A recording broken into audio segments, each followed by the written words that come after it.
TechMW. So I bought a Mac Pro. It's a 2010 server Mac Pro, and it's a very solid machine. However, it's very dusty.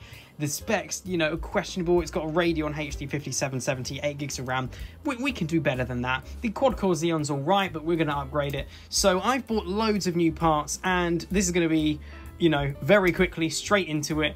We're going to upgrade this. But first, I want to completely remove all the dust from this thing because it is absolutely grim. It is time to give this thing a proper dusting. So I'm going to take it all apart and then I'm going to give it a little with this thingy-majiggy air duster. It is now completely parted out. So we've got the main case, all the dust here. We've got the GPU. I'm probably going to be honest, take the bracket off because I don't think it's necessary. I'm going to dust the cable as well. I've got the CPU tray, taking the RAM out. We'll dust that. We've got the two, you know, 1 terabyte beautiful hard drives here, and yeah, let's give this a spray.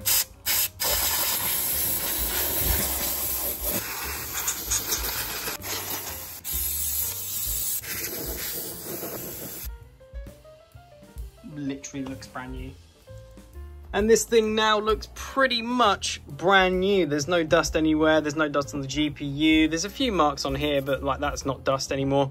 It looks really good. Yeah, honestly, I'm very happy with it. And I've cleaned up the monitor a little bit as well. So beautiful. So our new Xeon has arrived. Yes, it is the Xeon W3680. And this thing is gonna more than double our CPU performance once we actually get it in the Mac Pro. And I'm gonna be using Arctic MX6 thermal paste because, you know, I want the best for this Mac. So I have run Cinebench already on this and it scored 950 with no new thermal paste. And with Arctic MX6, it scored 955. So it'll be interesting to see how much that increases when we install our new CPU. So let's get this thing installed. All right, I'm going to try and bravely do this with, you know, one hand. We will pull this tray out.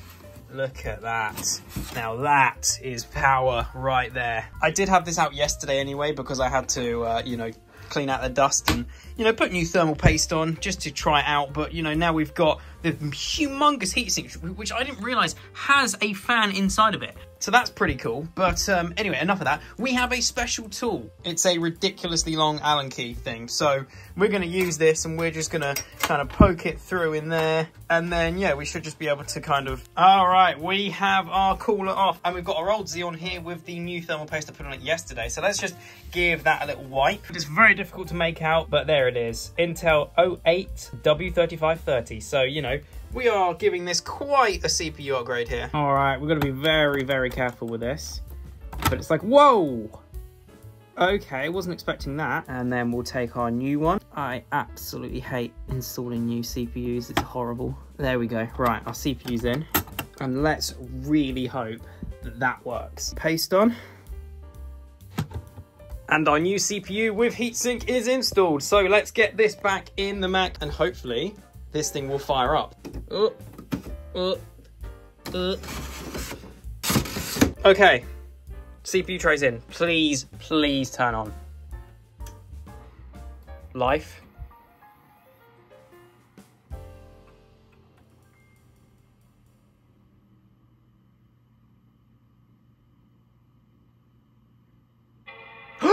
Yes! Haha!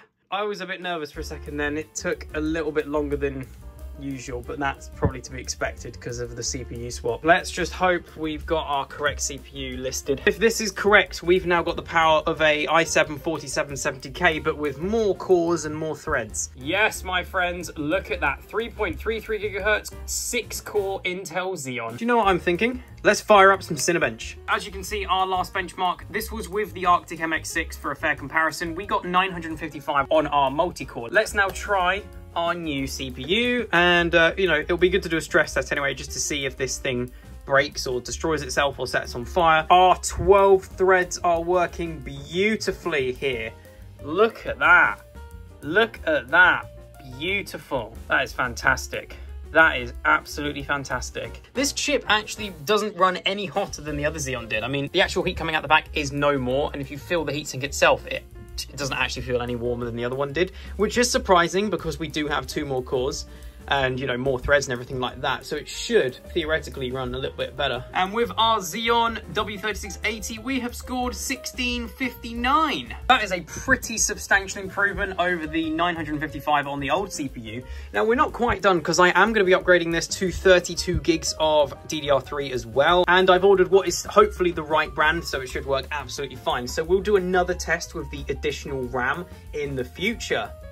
All right, a day later, and we've got our next set of upgrades. So we've got a new GPU cable. So now we've got two 6-pin connectors, which means we can connect our graphics card. For now, I'm going to be using a HD 7950 because that's what I've got lying around, and it means I can power it and make sure the connectors are working. I've been trying a 750 Ti in it with the web drivers, and it's been working fine. However, I do have a GTX 980 with Mac flashed firmware on the way. I got it for a really good price, so we're getting a much better graphics card than I originally anticipated. We've also got our 32 gigs of DDR3 ECC RAM running at 1066 megahertz, so it matches the speed here, and it is Hynix as well, so it should work absolutely fine. So we're going to try the RAM first. All right, our 32 gigs of RAM is installed, so we're going to go and install the 7950 now. Here's our 7950. This is actually the one I used in PC Wars Season 2, which was about 6 months ago now. If you don't know, those videos are re-uploads. This is being filmed about 6 months after that, so I just have these parts lying around. So let's get this shoved in here then. Now, I'm kind of foregoing any kind of additional brackets because it's kind of pointless, to be honest. There we go, that's in. All right, new hardware's installed. This is looking far more beefy than it was. Let's hope that it actually does turn on. We're going to plug our power back in. All right, everything's plugged back in. Even if everything's working fine, we won't have a boot screen. So please. Everything's fired up.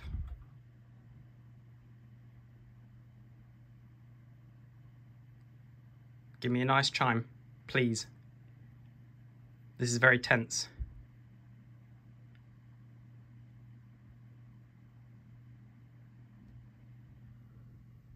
Oh no. It's the RAM, isn't it? It was going to be the RAM, if anything, to be honest.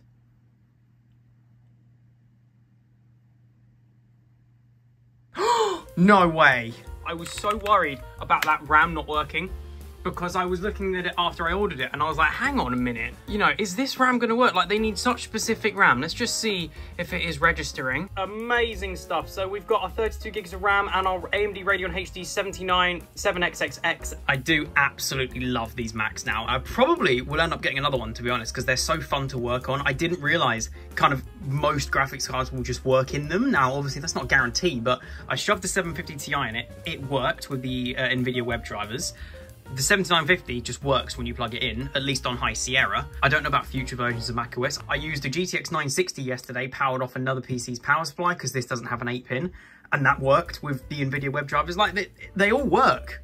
They all mostly work. I'm not expecting Cinebench to actually do any better, but it would be nice, but it's obviously more of just a stability test with this new RAM. There we go. So we've got a whopping 1 point difference in Cinebench. That's fine. Again, I wasn't too worried. I actually kind of thought it might go down because it's obviously having to deal with more RAM and, you know, but it's fine. It's good. As long as it stayed pretty much the same, that's good to me. So, we only have one more stage left of this upgrade, the GTX 980. So the next step is going to be getting that GTX 980 in here and then installing Windows on a separate partition and trying out some games